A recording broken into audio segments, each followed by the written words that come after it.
Perlindungan Sosial melalui Direktorat Jenderal Pemberdayaan Sosial mengembangkan sistem layanan dan rujukan terpadu atau SLRT untuk menangani fakir miskin dan warga tidak mampu dan untuk mendukung peningkatan kualitas layanan perlindungan sosial yang responsif, komprehensif, serta integratif demi mengurangi angka kemiskinan, kerentanan, dan kesenjangan. Secara khusus, SLRT memiliki sejumlah tujuan. Yang pertama, meningkatkan akses rumah tangga atau keluarga miskin dan rentan miskin terhadap program dan pelayanan sosial. Kedua, meningkatkan integrasi berbagai layanan sosial di daerah. Yang ketiga, meningkatkan kapasitas pemerintah daerah dalam mendukung pelaksanaan verifikasi dan validasi data terpadu kesejahteraan sosial. Keempat, mendukung perluasan jangkauan pelayanan dasar. Kelima, memberdayakan masyarakat untuk lebih memahami hak-haknya terkait layanan dan program perlindungan sosial dan penanggulangan kemiskinan. Keenam, meningkatkan kapasitas pemerintah di semua tingkatan dalam mengordinasikan dan mengintegrasikan program perlindungan sosial dan penanggulangan kemiskinan. Dan yang ketujuh, memberikan masukan untuk proses perencanaan dan penganggaran perlindungan sosial dan penanggulangan kemiskinan agar lebih memihak kepada masyarakat miskin dan rentan miskin. Adapun sasaran pelaksanaan SLRT adalah perseorangan, keluarga, kelompok dan/atau masyarakat yang masuk kategori fakir miskin dan orang tidak mampu, serta pemerlu pelayanan kesehatan sosial atau PPKS.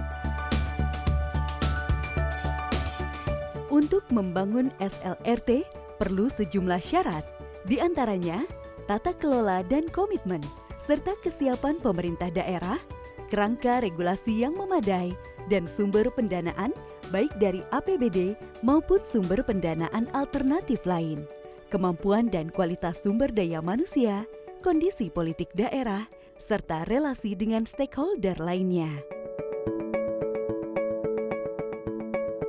SLRT memiliki 5 fungsi utama. Yang pertama, mengintegrasikan informasi, data, dan layanan kesejahteraan sosial. Kedua, mengidentifikasi keluhan, rujukan, dan penanganan keluhan. Yang ketiga, melakukan pencatatan kepesertaan dan kebutuhan program. Keempat, mendukung penerapan standar pelayanan minimal bidang sosial. Sedangkan kelima adalah membantu pelaksanaan verifikasi dan validasi data terpadu kesejahteraan sosial melalui Sistem Informasi Kesejahteraan Sosial Next Generation atau 6NG. Kelembagaan SLRT terdiri atas kelembagaan koordinasi dan kelembagaan pelayanan. Kelembagaan koordinasi di tingkat pusat berada di Kementerian Sosial. Sedangkan kelembagaan koordinasi di tingkat daerah dilakukan melalui Tim Koordinasi Penanggulangan Kemiskinan Provinsi dan Kabupaten Kota. Kelembagaan pelayanan SLRT terdiri dari Sekretariat SLRT di tingkat kabupaten atau kota dan Pusat Kesejahteraan Sosial atau Puskesos di tingkat desa atau kelurahan. Sekretariat SLRT di tingkat kabupaten atau kota dikepalai oleh seorang manajer. Sedangkan pelayanan SLRT di tingkat desa atau kelurahan dipimpin oleh koordinator Puskesos yang dibantu oleh fasilitator. Dalam menjalankan layanannya, petugas front office dan back office di sekretaris maupun Puskesos, fasilitator, supervisor, hingga manajer menggunakan aplikasi 6SLRT yang bersifat online untuk efisiensi kerja.